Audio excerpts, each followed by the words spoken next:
Get complete Ravens draft information with the PressBox Draft Report presented by Royal Farms at PressBoxOnline.com.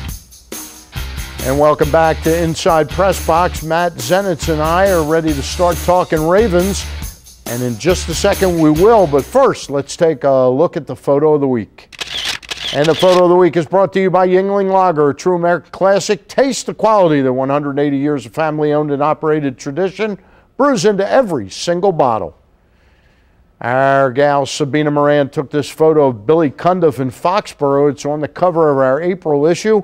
Dave LaMonico's story, Head Games, examines sports psychology's ability to help athletes rise above their failures. The artwork preparing that cover was presented by Brad Meerholtz. To read more, pick up a copy of the paper at your local newsstand or go to PressBoxOnline.com. All right, and joining us as promised now is Matt Zenitz, and we specifically, Matt, moved our taping back so we could get a couple of the Ravens draft picks up. What do you think so far? First pick, Courtney Upshaw, a linebacker, defensive end out of Alabama. Second pick, Kalechi Osemele from Iowa State. A guard from Iowa State. Exactly. Played tackle in college, but will be transitioning to guard in the NFL.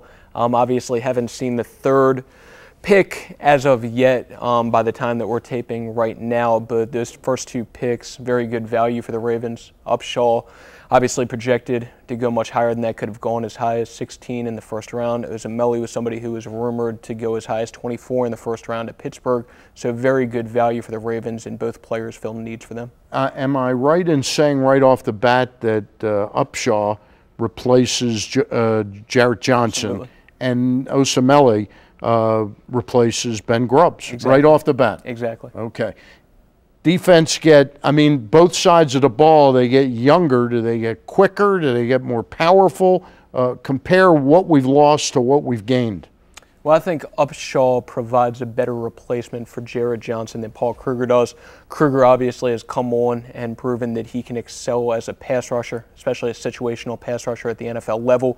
Upshaw gives them somebody who not only can get after the quarterback, but can also seal the edge against the run and is a more complete outside linebacker than Paul Kruger is at this point. I wouldn't be surprised at all if he steps in as a day one starter. And the same thing with Osemele, who, like I said, played tackle in college, was a left tackle for Iowa State, but is an absolute mauler in the run game, doesn't have the feet to play left tackle in the NFL, but will create some holes for Ray Rice at left guard. He's 6'3.5", and I think I saw, or maybe taller, 6'5", 335. He got 225 for 32 reps on the bench press at the combine. So he's a monster. He's a monster.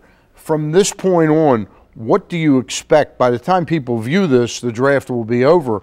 What do you think they'll come away with? You still think they'll come away with a receiver and maybe another linebacker, another offensive lineman? They said they wanted a center, and Peter Kahns went about 5 places before the Ravens' second-round pick. Osemele was obviously the second pick for the Ravens in the second round. If players like Michael Kendricks, a middle linebacker from California, Bobby Wagner, a middle linebacker from Utah State, had been there, one of those two players, I think they could have been realistic options for the Ravens since they're obviously targeting somebody at middle linebacker.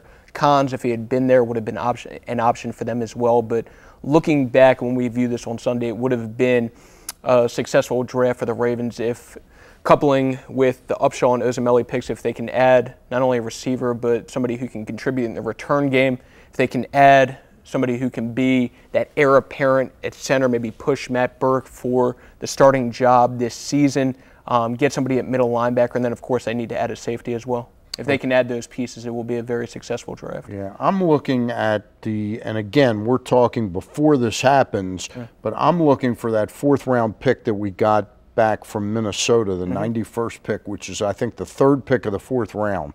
I think that's where Ozzie will honor what he's told us at the State of the Team address. They will come out of this draft with a center. Well, I'm looking for them to come away with a wide receiver, because one of the other things that Ozzie made a point to talk about is needing to add another playmaker at wide receiver. And we've talked before just about Anquan Boldin and Torrey Smith obviously being the two main producers. Aside from that, they only have one other player on the roster who even had a catch last year, and it was Laquan Williams, who had all of one catch. So they need another playmaker at that position. and whether it's a Devin Wiley from Fresno State in the 4th round who can also contribute in the return game, they will add somebody else that can contribute along with those two guys. All right, real quick, tell me what other team has done well through pick number 61? Well, I love what Philadelphia has done. Philadelphia got the best, in my opinion, best defensive lineman in this draft. Fletcher Cox immediately upgrades their run defense, something that was suspect for them last year.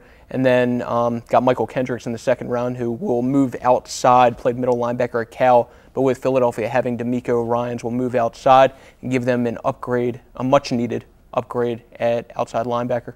All right, you can read them all year long at PressBoxOnline.com. Matt Zenitz, he covers the Terps for us, and we thank our friends at Royal Farms for sponsoring that all draft season. Stay tuned, there's still more Inside PressBox to come right after this break, so don't go away. Inside PressBox is presented by Friedmont Mortgage. Don't make a 30-year mistake by choosing the wrong lender. Go to Friedmont.com now for all of your mortgage needs.